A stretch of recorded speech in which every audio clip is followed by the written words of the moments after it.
मिन सय्यिआति अमालिना मन यहदिहिल्लाहु फला मुज़िल्ल लहु व मन युज़लिल्हु फला हादिय लहु व नशहदु अन ला इलाहा इल्लल्लाहु वहदहु ला शरीका लहु व नशहदु अन्न सय्यिदना व सनदना व हबीबना व मौलाना मुहम्मदन अब्दुहु व रसूलुहु अम्मा बाद। क़ाल अल्लाहु तबारक व तआला फ़िल क़ुरानिल मजीद वल फ़ुरक़ानिल हमीद। अऊज़ु बिल्लाहि मिनश शैतानिर रजीम। बिस्मिल्लाहिर रहमानिर रहीम। इन्न हाज़ल क़ुरआन यहदी लिल्लती हिय अक़वम। क़ाल नबिय्यु सल्लल्लाहु अलैहि व आलिहि वसल्लम तबर्रकू बिल क़ुरआन फ़इन्नहु कलामुल्लाहि व ख़रज मिन औ कमा क़ाल अलैहिस्सलातु वस्सलाम। सदक़ल्लाहुल अज़ीम व सदक़ रसूलुहुन नबियुल करीम। मुहम्मदिया मस्जिद का ये कुरान पाक की तकमील का सालाना प्रोग्राम है। हमारे दोस्त हज़रत मौलाना मोहम्मद अजमल साहब मज़ाहिरी, जिनको अल्लाह ने नेक मिजाज भी दिया है और काम करने का सलीक़ा भी दिया है, वो यहाँ इमाम हैं, ख़तीब हैं, हमारे इस इलाक़े के मुर्शिद व मुरब्बी हैं, मुअल्लिम हैं। उनकी दावत पर और इंतज़ामिया की दावत पर हाज़री का मौका मिला, मेरी सआदत और खुशकिस्मती है। दो बयान मुझसे पहले हो चुके हैं।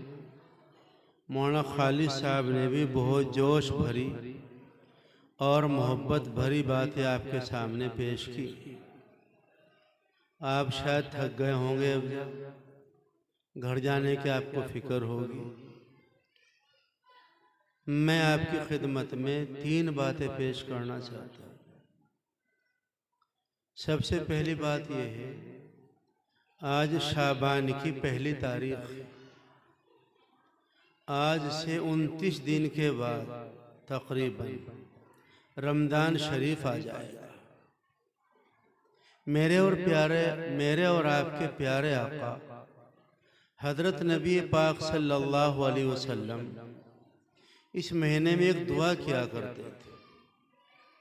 आप उस दुआ को याद कर लें, मौलाना अजमल से मालूम कर लें, मौलाना खालिद से पूछ लें, मौलाना तबरेज़ से मालूम कर लें। हमारे बहुत से इमाम यहाँ पर बैठे।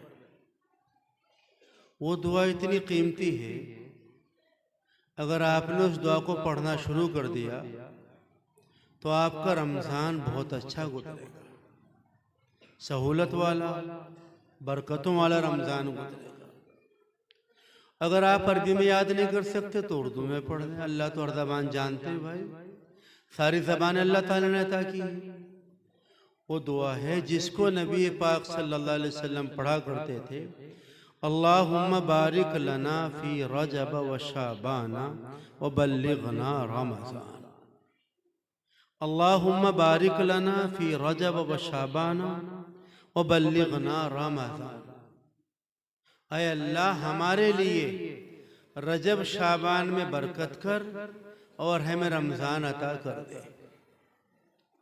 अगर आप उर्दू में नहीं पढ़ सकते, अरबी में नहीं पढ़ सकते, उर्दू में, या अल्लाह रमज़ान दे दे, मेरे बच्चों को दे दे, मेरे घर वालों को दे दे, बरकतों के साथ दे दे, खैर के साथ। आप दुआ मांगता आदमी, अल्लाह मुझे मदीना में पहुँचा दे, मक्कतुल मुकर्रमा पहुँचा दे, मैं हज कर लूँ, उम्रा कर लूँ, मांगनी चाहिए। जिस आदमी ने दुनिया में रहकर मक्का मुकर्रमा और मदीना मुनव्वरा नहीं देखा, उसने कुछ नहीं देखा। आदमी इसको दुआ मांगता है। सुनो बात, तवज्जो से सुनो भाई। मक्कतुल मुकर्रमा में क्या हुआ? अल्लाह का घर है, कुरान पाक नाज़िल, वो बैतुल्लाह है और वो सरजमी मक्कतुल मुकर्रमा अल्लाह का शहर है, बरकती वाली जगह है। रमज़ान जो है ये बरकत वाला ज़माना है। कुरान पाक नाज़िल वहाँ हुआ, मगर ज़माना कौन सा था? बोलो, कौन सा ज़माना था? महीना कौन सा था? महीना कौन सा था? पता नहीं भाई, कौन सा महीना जिसमें कुरान पाक नाज़िल हुआ? अरे बोलो रमजान, बोलो। रमजान में कुरान पाक है, वो जगह कीमती है और ये महीना कीमती है। ये दुआ करो अल्लाह में रमजान शरीफ अता करते। आज से अपने घर में अगर जीना चाहिए, एक हदीस सुन लो पहले। एक हदीस शरीफ में आता है, जिसका रमजान सही गुजर गया उसका पूरा साल सही गुजरेगा, और जिसका रमजान बिगड़ गया उसका पूरा साल खराब हो जाएगा। हमारे देहात में एक मसल है कि जिस औरत का छीला खराब हो गया, छीला समझते हैं जो बच्चा पैदा होता है, जिस औरत का छीला खराब हो गया जिंदगी बेकार। कभी हाथ में तकलीफ रहेगी, कभी पैर में रहेगी, कभी कान में रहेगी। और जिसका छीला घर की औरतों ने सही गुजरवा दिया, तवाना ताकतवर रहेगी। तो जिस आदमी का रमजान खराब हुआ पूरा साल खराब। इसलिए सुन लो बात, मौलाना अजमल साहब से मिलकर कोई किताब मस्जिद के अलावा रमजान शरीफ के ताल्लुक से अपने घर में भी पढ़ो। रमजान क्या है, तरावी क्या है। मैं पूछता हूँ, जवानों का मजमा बैठा है, शब कद्र की दुआ बता दो क्या है, बताओ। हजरत आयशा ने पूछा था, ऐ प्यारे आका, अगर मैं शब कद्र पालू तो क्या मांगू? तो फरमाया आयशा दुआ मांगो ना। उस दुआ में माल है, बेटे हैं, सेहत है, कारोबार है, लड़ाइयों का सद्देबाब है, जन्नत है, अल्लाह की खुशनुदी है। हमें याद है वो दुआ क्या है? अल्लाहुम्मा इन्नका अफ़ुव्वुन तुहिब्बुल अफ़्व फ़अफ़ु अन्नी। याद करो, उलमा से मालूम कर। ये रमजान इस चीज का नाम है कि खजले आ गए, सवैया आ गई, हंडोला लग गया आकर, चौमीन आ गई अंडों वाली, ममोद आ गए। रमजान इसका नाम, इसका नाम रमजान नहीं। इस दुआ को याद करो। मैं पूछूं, 4 तरावी में क्या दुआ पढ़ी? जब 4 तरावी हो जाती है तो क्या पढ़ा जाता है? बता नहीं सकते आपको पता नहीं। आप मुसलमानों घर में पैदा हो गए, जैसे मेरे दो मौलाना खालिद फरमा रहे थे, किसी ने अजान पढ़ दी, पता नहीं इस्लाम क्या है, आपको मालूम नहीं, नाम के मुसलमान है, इससे कुछ नहीं होता। यहाँ तुम नकली 100 शेर लाकर खड़े कर दो। ये छोटा सा बच्चा जो कभी नात पढ़ रहा था, एक लकड़ी से 100 के 100 शेरों को मार देगा, फाड़ देगा उन कागजों को। और एक बीमार, लंगड़ा, काना, अंधा शेर लाकर बिठा दो महल्ले में, पूरा महल्ला भाग जाएगा, क्योंकि शेर असल उसमें। तो इस बनावट से कुछ नहीं होता है। मुझे वक्त नहीं, वक्त बहुत कम, वरना मैं आपको बताता कि वो दुआ क्या, उसका क्या दर्जा है। इसे 2 लफ्जी बात है, अगर जीना चाहते हो, अगर सही जीना चाहते हो तो कोई किताब ले आओ, उसको पढ़ो रमजान शरीफ के ताल्लुक से। और एक बात और सुन लो, रमजान का सामान अपने घर में पहले लाकर डाल लो। मैं पागल नहीं हूं, मेरा ताल्लुक बहुत बड़े बड़े लोगों से है। हजरत शेख अकील साहब से मेरा ताल्लुक है, मुफ्ती साले से मेरा ताल्लुक है, दारुल से नदवे से मेरा ताल्लुक है। मेरी बात सुन लो, मगर अगर जीना चाहते हो, औरतें सुन रही हैं, सुनने का रमल का जज्बा है, और अगर रस्म चलो चलेंगे और सुन का तो फिर कुछ होने वाला नहीं है। रमजान शरीफ से पहले पहले घर का सारा सामान ले आओ, चावल, दाल, तेल, कपड़े सब ले आओ, और रमजान घरों में रहकर गुजारो। किसी औरत का रमजान शरीफ में बाहर निकलना बिला किसी शरी उज़्र के बहुत बड़ा गुनाह है। एक औरत वो है जो रमजान में बाजार जाती है, आला दर्जे कपड़े खरीद कर लाती है, मेकअप का सामान लाती है, और एक औरत वो घर में बैठी नमाज, तिलावत, कुरान, तहज्जुद, बच्चों ने स्वर्ण कपड़े लाकर दे दिए, पहन लिए। ईद के दिन उनके चेहरे देखना, उसके चेहरे पर रौनक होगी, नूर होगा जो घर में रही। और जो बाजार में फिरी, बुर्का उठाकर मुंह दिखा दिखाकर पान खाती हुई, लोगों को अपना सीना दिखाती हुई, उसके चेहरे पर लानत बरसेगी। तुम हो मर्द, मर्द हो तुम। वो जो अकबर ने कहा था ना, मैंने पूछा कि पर्दा तुम्हारा क्या हुआ? कहने लगी अकल पे मर्दों की पड़ गया। बेपर्दा जो नजर आई कल चंद बीबियां, अकबर जमीन में खैरत कौमी से कट गया। पूछा जो उनसे पर्दा तुम्हारा क्या हुआ? कहने लगी अकल पे मर्दों की पड़ गई। तुम मर्द हो और मर्द कव्वाम होता है घर। हम सामान ला ये क्या तरीका है, क्या पागलपन है कि 27वीं रात है, शब कदर है, अल्लाह ताला आसमानी दुनिया पर है, मगरिब के बाद से ही हमारी बच्चा मेकअप वाले की दुकान पर है, चप्पल वाले की दुकान पर है, चूड़ी वाले की दुकान पर है। लड़के हमारे बड़े बड़े बाल रखकर घर में चूहे कल्लाबाजी खा रहे हैं, हालात खराब हैं। 4-4 लड़की की बाइक पर बैठकर सफर कर रहे हैं, घूम रहे हैं। हाथ जोड़कर अर्ज करना चाहिए, छोड़ दो इसको। रमजान अपनी औरतों का घरों में करवाओ। मर्द मस्जिदों में एतकाफ करें, जमातों में जाएं, औरतें घरों में एतकाफ करें। तरतीब बना लें उसकी। अगर घर में 4 औरतें 5 औरतें, बहन बेटी माँ फूफी खाला, तो तरतीब बनाए, पहले 5 दिन माँ करेगी एतकाफ, फिर बेटी करेगी, फिर बीवी करेगी, फिर बहन करेगी। फिर देखना रमजान क्या मिलेगा। और वे उसकी तैयारी आज ही से, उसकी तैयारी आज ही से नियत करो। इंशाअल्लाह रमजान ऐसा गुजारेंगे हम जिसमें कम से कम 6 कुरान पाक पढ़ेंगे, 5 लाख मरतबा दरूद शरीफ, इस्तिग़फ़ार, पहला कलमा, तीसरा कलमा, सुन्नतों का, नवाफिल का तमाम, तहज्जुद, कुरान पाक की तहज्जुद में तिलावत करेंगे,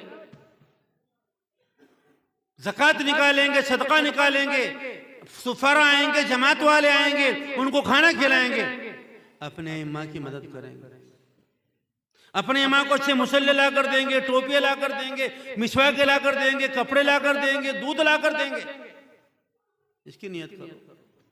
आपने नियत कर ली, किसी का इंतकाल रमजान शरीफ से पहले हो गया, तो अल्लाह कहेंगे मेरे इस बंदे को, मोहम्मदिया मस्जिद के मुक्तदी को, मोहम्मदिया मस्जिद से मिली इस मेरी बंदी को एतकाफ का सवाब, रोज़ों का सवाब, इफ्तार का सवाब, तहज्जुद का सवाब।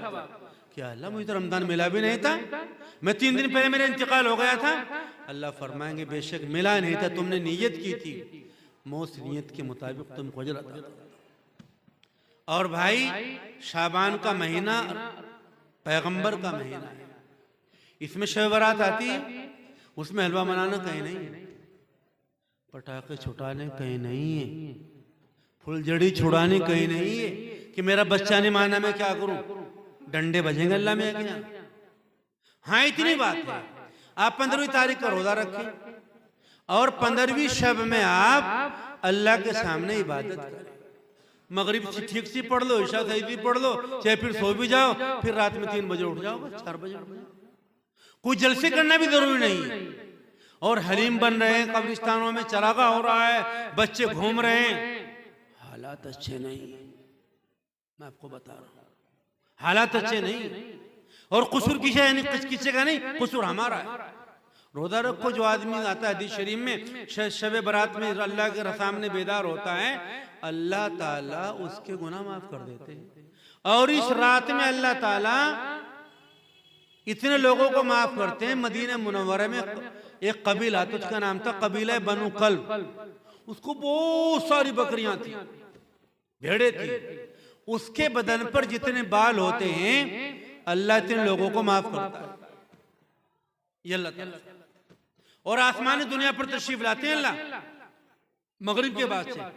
कोई गुनहगार है मैं माफ करूं, कोई बीमार है मैं सेहत दूं, कोई बे औलाद है उसको औलाद दूं, कोई बेमकान है उसको मकान दूं, कोई बेरोजगार उसको रोजी दूं।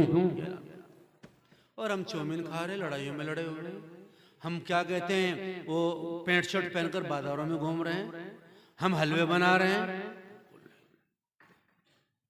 इसलिए ख्याल इसको सही गुजारो, इसमें ना कदरी ना करो, अपने उलमा से मालूम करो। और एक बात और सुन लगे हाथों, सुन लो, अपने बच्चों को रमजान में ईद में कपड़े बना कर, जो मुल जाफर पहन रहे थे, मुफ्ती अनीस साहब पहन रहे थे, मौलाना खालिद साहब पहन रखे थे, मौलाना अजमल जी ने पहनते हैं, कुर्ते पजामे टोपी और रुमाल। और लड़कियां भी कपड़े यहाँ तक के पहने, ये नहीं यहाँ तक के बाल दिख रहे पीछे ना गोना है। अपने बच्चों को ये कपड़े पहनाओ जो इन बच्चों ने पहन रखे। अल्लाह की कसम इन कपड़ों का एक नूर है। और अपनी बच्चों को बुर्के, 12 साल की बच्चियों की बुर्का अपनी बच्चों को, अगर ये लिबास नहीं दोगे बच्चों को तो हम गड़बड़ हो जाएगा। 13 लाख बच्चियां हिंदुस्तान में मुर्तद हो चुकी हैं, दीन को छोड़ चुकी है। आप भी काम कर रहे जमात का, मैं मदरसे में लगा हुआ, हाथों में धागे आ गए, माथे पे तिलक आ चुका है। किससे पूछा जाएगा? इसकी बुनियादी वजह जहां और है, एक वजह यह भी है कि हमारे बच्चों ने इस्लामी लिबास पहनना बंद कर दिया।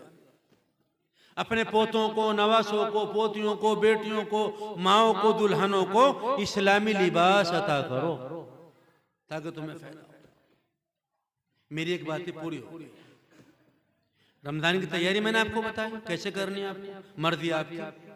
दुआओं का एहतमाम मैंने आपको बताया। मैंने किताब पढ़ने को आपसे कहा, मैंने कहा अल्लाहुम्मा बारिक लना फी रजब व शाबान बल्लिगना रमजान। और मैंने बताया कि सामान पहले खरीद लाओ, और मैंने बताया कि शब बारात में हंगामे ना करो। तुम्हारे पास कुछ नहीं है, तुम कुछ तुम्हारे पास, अपने घरों तुम बड़े बनते होंगे बहुत, मेरा ट्रैक्टर है, मेरे पास कार तुमने ले ली सूद के पैसे पर, कुछ तुम्हारे पास, तुम डूब चुके हो। अगर बचना चाहते हो तो बच जाओ, इस नस्ल को बचाना चाहते हो तो बचा। और दूसरी बात मुझे अर्ज करनी है कि भाई ये बच्चे हाफिज हुए 3 और 12 बच्चों कुरान पाक नादरा हुआ। ये इस मस्जिद का काम है।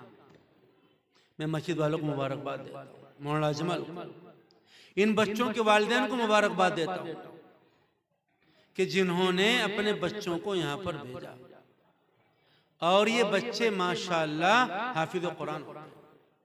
अब सुनो बात, ये प्रोग्राम इसलिए किया, मुफ्ती ने इसको बुलाया, हज़रत मौलाना जाफर साहब तशरीफ लाए, मौलाना खालिद, बहुत से हमारे जानने उलमा बैठे हुए, आपने खाने का इंतजाम भी किया। ये इसलिए किया कि आप यहाँ से ये नीयत लेकर जाएं कि इंशाअल्लाह हम अपने बच्चों को कुरान पाक के हाफिज बनाएंगे। क्यों? ऐसा क्यों? इस वजह से कि हदीस शरीफ में आता है कि जिस आदमी का बच्चा कुरान पाक का हाफिज हो गया, वो तो बहुत ऊंची बात है। हाफिज एक वाक़ा लिखा किताबों में, एक बच्चा, एक शराबी आदमी थे, उनकी बीवी उम्मीद से थी, हमल से थी, बड़ा गुनहगार आदमी था, कभी नमाज नहीं, रोजा नहीं, कुरान नहीं, मुसलमान था। अपनी बीवी से कहा एक दिन, इंतकाल का वक्त करीब आया, कि अब मैं मर जाऊंगा, मेरी एक आखिरी वसीयत कि जी क्या है वो, कि तुम्हारे रहम से जो भी पैदा हो, लड़का या लड़की, उसको कुरान पाक पढ़वा देना। अल्लाह की शान बेटा पैदा हुआ, जब बेटा 4 साल का, 3.5 साल का हो गया, तो उनकी मां उंगली पकड़कर उनको मस्जिद में लेकर आए मौलाना अजमल साहब के पास। मसला कहा, मौलाना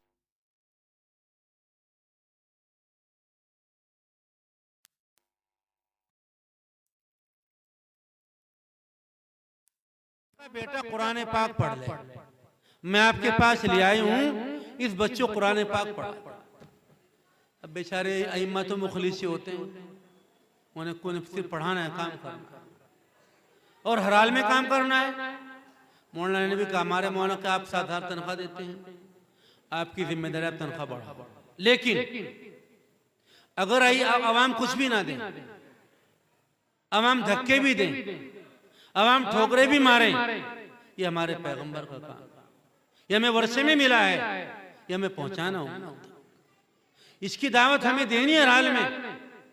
आप हमारी जरूरत पूरी नहीं करेंगे तो अल्लाह करेगा। अल्लाह रज़्ज़ाक़ है।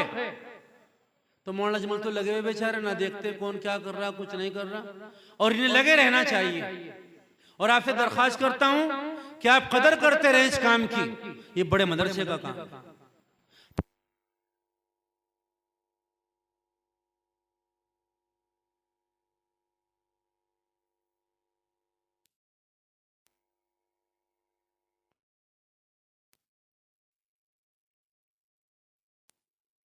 बच्चा हाफिज कुरान हो रहा है।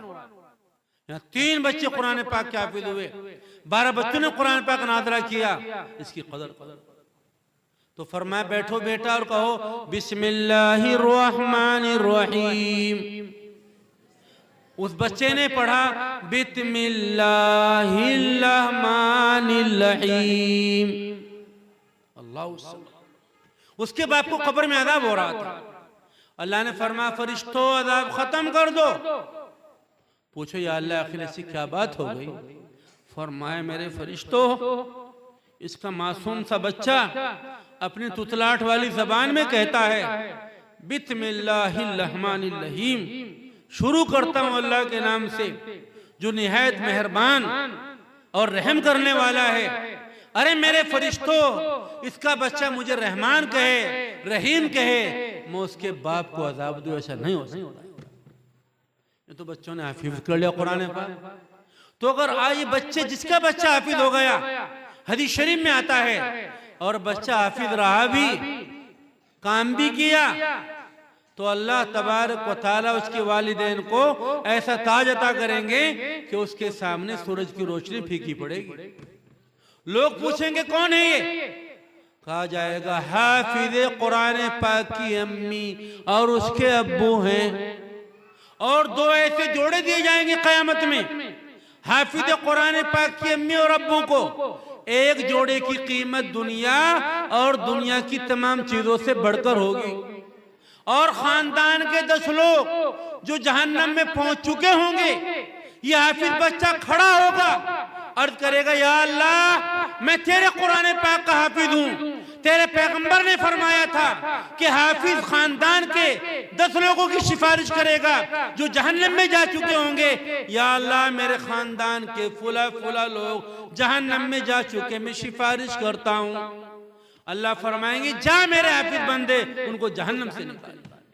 इसलिए मैं करना चाहता हूं, ये प्रोग्राम आपके लिए इसलिए किया गया है, आप ये जज्बा, ये तमन्ना यहाँ से लेकर जाएं कि इंशाअल्लाह हम भी अपने बच्चों को कुरान पाक के हाफिज बनाएं। और अल्लाह कुरान पाक की जो भी इन बच्चों को दिया,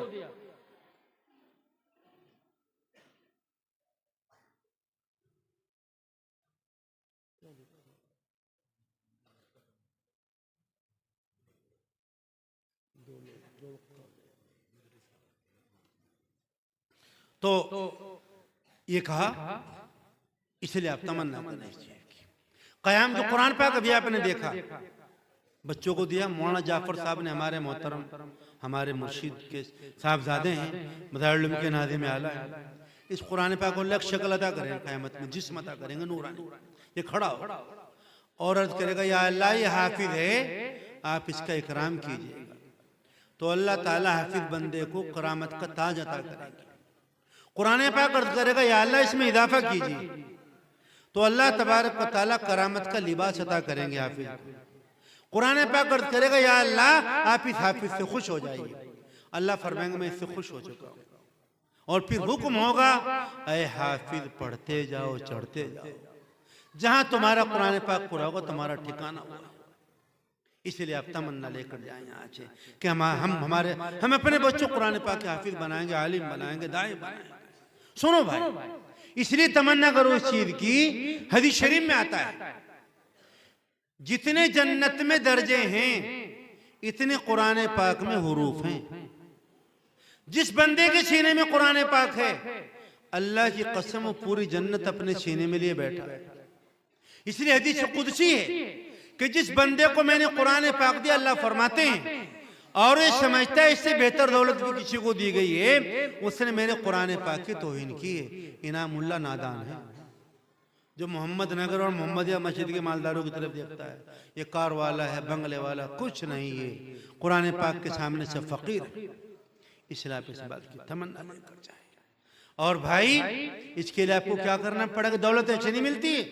मैं मानक मुंह रहता हूँ महादेव, इस साल वहां 56 बच्चों की दस्तार बंदी हुई, जिन्होंने एक बैठक में कुरान पाक सुनाया। एक बैठक, कुछ गर्दान के बच्चे तो उसमें तजवीद के अलग थे। मगर भाई तुम्हारे अब्बा क्या करते हैं कि रक्षा चलाम है, तुम्हारे अब्बा क्या करते हैं मजदूरी करते हैं, तुम्हारे अब्बा क्या करते हैं कि चौमीन बेचते हैं, तुम्हारे अब्बा क्या करते हैं कि जी चपलों काम करते हैं। कुरान पाक हर किसी को नहीं मिलता है। कुरान पाक लेने के लिए बड़ी मेहनत करनी पड़ती है। सबसे पहली जरूरी बात है, आप अपने बच्चों के लिए दुआ करो अल्लाह ताला से, अल्लाह मेरे बच्चों को कुरान पाक दे। दूसरे नंबर की बात है, उलमा से दुआ कराएं। हजरत मौलाना जाफर साहब, मुफ्ती अनीस साहब, मौलाना खालिद साहब, मौलाना तबरेज साहब और हमारे दूसरे उलमा मौलाना अजमल साहब, जी मेरे बच्चे के लिए दुआ कर दो, अल्लाह मेरे बच्चों को कुरान दे दे। बच्चों के दादा हैं, बच्चों के नाना हैं, उनसे दुआ करो। और अगले नंबर की बात यह है, जो लोग कुरान पाक से जुड़े हुए हैं ना, उनकी तौहीन ना करना, उनके चप्पल पे चप्पल ना रखना, चाहे वो तुमसे छोटा ही क्यों ना हो।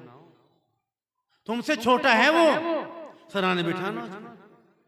अभी मदीना मुनव्वरा में एक वाकया है, एक बहुत बड़े आलिम का इंतकाल हुआ, उनको दफन कर दिया गया।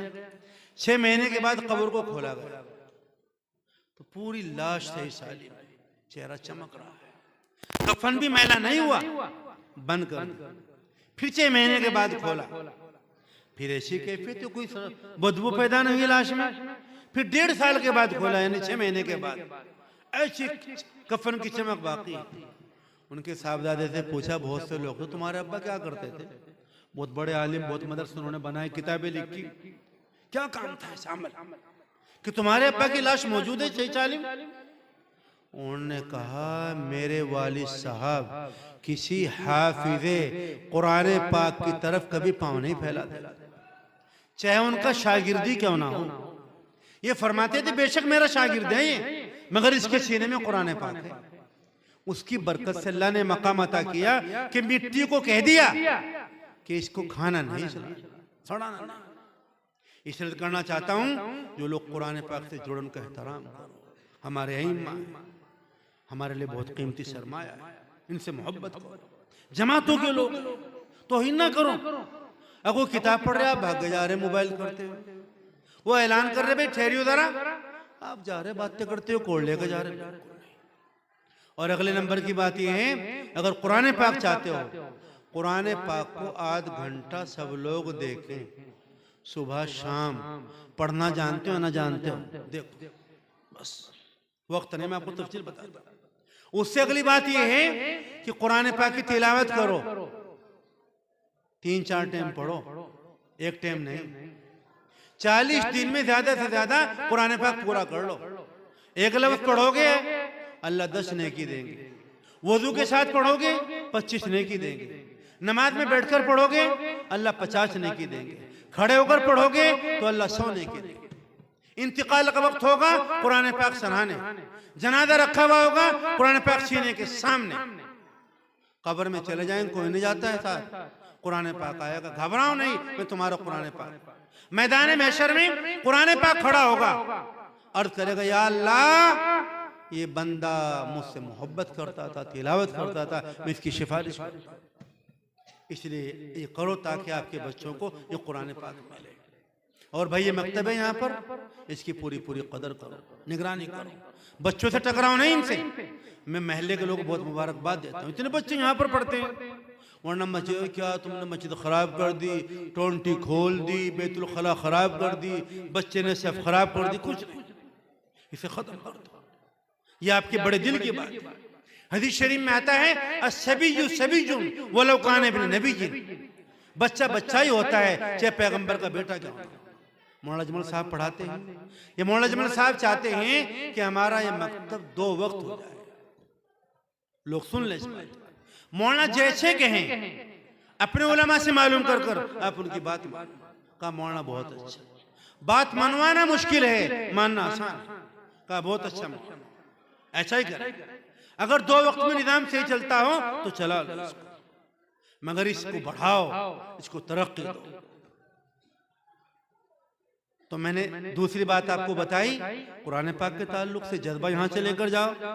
आखिरी बात, और बात पूरी होती, आखिरी बात यह है, हमारे पास जो सबसे कीमती चीज है वो ईमान। इससे कीमती चीज हमारे पास कोई नहीं। ईमान बहुत कीमती सरमाया है। अगर एक आदमी दुनिया से गया, उसके पास ईमान था, वो जन्नत में जाएगा। और एक आदमी दुनिया में है, उसको हाथ नहीं, पांव नहीं, कानों से ऊंचा सुनता है, मगर उसके पास ईमान। वो दुनिया के उस आदमी से बड़ा हुआ है कि जिसके पास पूरी दुनिया है और उसके पास ईमान नहीं। बात समझो, बेचैन ना हुई आप लोग, बात समझो। आज इस्लाम दुश्मन ताकत है, आपसे आपका ईमान छीनना चाहता है, आपके बच्चों का ईमान छीनना चाहता है। उस ईमान को बचाना, हिफाजत करना हमारी जिम्मेदारी। क्यों?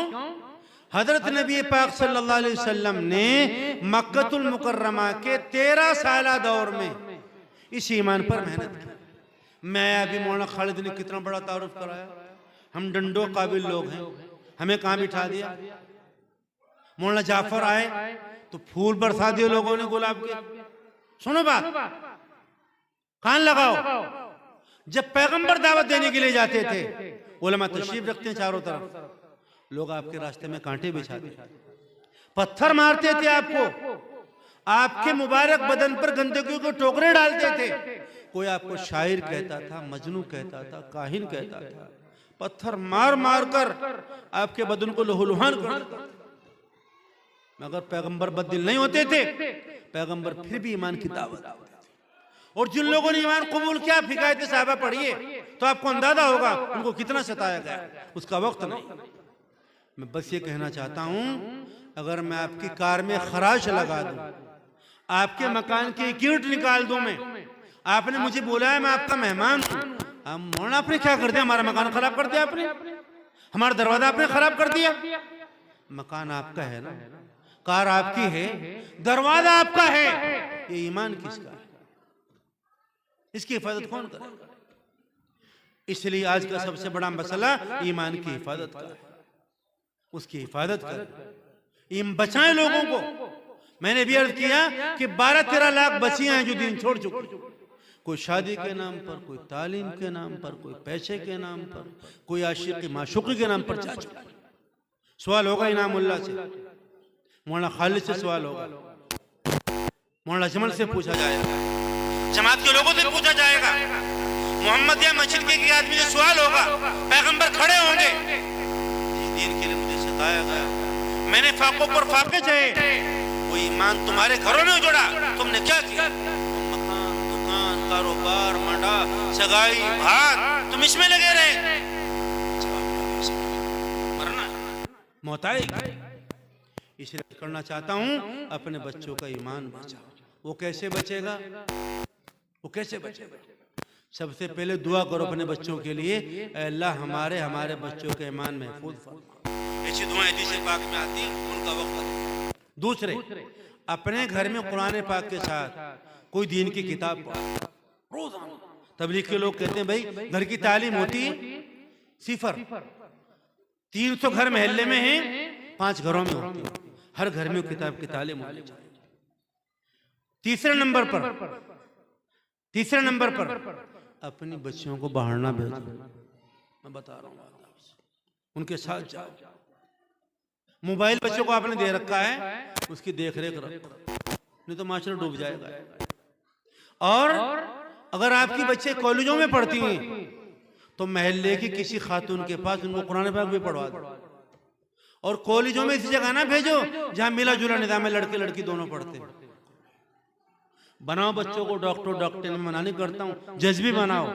मैं जिस मदरसे में रहता हूँ वहाँ के 60 बच्चे अलीगढ़ यूनिवर्सिटी में एंकर, MD इस तरह के कोर्स कर रहे हैं, सीए का कोर्स कर रहे हैं, मिस्र में, उज़्बेकिस्तान में। मगर मैं कहना चाहता हूँ कि पहले ईमान है, तालीम बाद में। अगर बच्चे के पास तालीम आ गया आला दर्जे की और ईमान चला गया तो कुछ नहीं। उन स्कूल वाले बच्चों और बच्चियों को मौलाना अजमल से जोड़ दो, निजाम बनाकर किसी औरत का इंतजाम कर लो पढ़ाने वाली का। मौलाना सालिम का मदरसा यहाँ पर, कारी सालिम साहब का, अपनी बच्चों को भेजो ताकि बच्चों को पता लगे रहल क्या है, मुसल्ला क्या है, नमाज क्या है, तकबीर क्या है। और वैसे नंबर की बात यह है, सब लोग बैठे 20-22 साल की उम्र में लड़की की शादी करो और जहेज का लेन देन कम कर दो, खाने 20 ना बनाओ। ये बिरादरी तुम्हें जहन्नम में लेकर जाएगी। मेरी बिरादरी ऐसा करती है, खाखे बिरादरी तबाह कर रही है आपको। एक दो खाना बनाओ, निजाम बैठकर बनाओ। 500 लोगों को ना बुलाओ, 150 को बुलाओ, कहीं आपका नाम वहां लिखा जाना है। इसका पूरा पूरा ख्याल करो, लिहाज करो। और जो मैंने बताया अभी, बच्चों के बाल सही रखो, औरतें पर्दे में रहें। 7 आयतें कुरान पाक में पर्दे की आई है। मौलाना खालिद से पूछना, मौलाना अजमल से, सूरह निसा, सूरह हुजुरात और दूसरी सूरतें हैं, उनका वक्त नहीं, उनको पढ़ाओ अपनी औरतों को। 70 हदीसें आई हैं। तो अपनी नस्ल को इर्तिदाद से बचाना आज की बहुत बड़ी जिम्मेदारी है। मैंने 3 बातें पेश की, रमजान, शाबान, कदर करो, समझो, सीखो, औरतों के प्रोग्राम कराओ, उलमा को बुलाओ। दूसरे मैंने बताया मकतब, कितना बड़ा काम है, इसकी कदर करो, इसकी नाकदरी ना। तीसरे मैंने बताया इर्तिदाद फैल रहा है, ईमान की कदर करो। वो ईमान कैसे बच सकता है, वो बातें मैंने आपके सामने रखी। अमल करेंगे आप? मौल साहब दम कर दो, सर पर हाथ रख दो, चाय पी लो। क्या करे थी चाय पीकर कि दम कर दो, क्या हो जाएगा इससे? माशरा मर रहा है, डूब रहा है, तबाह हुआ है। काम करो, सब लोग लगो। बहुत बहुत मुबारकबाद देता हूँ अहले महल्ला को, मस्जिद की इंतजामिया को, उन्होंने इतना बड़ा प्रोग्राम किया, मौलाना अजमल साहब को, इतने उलमा को बुलाया। दुआ करता हूँ अल्लाह तरक्यात से मालामाल फरमाए। मौलाना अजमल